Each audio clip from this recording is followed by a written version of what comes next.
अस्सलामुअलैकुम nursery class. आज हम सब्जेक्ट पढ़ेंगे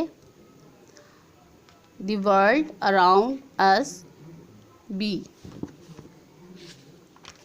आज हम पढ़ेंगे इसका first lesson, my body. Point two the parts of body and name them. अब आपने सिर्फ इसके नेम्स याद करने, स्पेलिंग याद नहीं करनी, ठीक है। आइए पढ़ते हैं। ईयर, ईयर,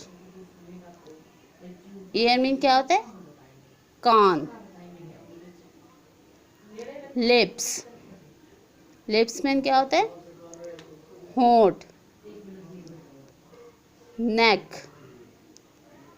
नेक मीन क्या होता है? गर्दन।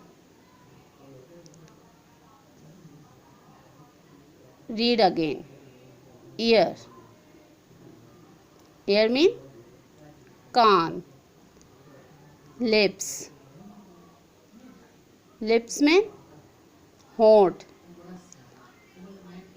नेक, नेक में गर्दन। आज का ये आपका लेसन है, आपने ये लर्न करना है।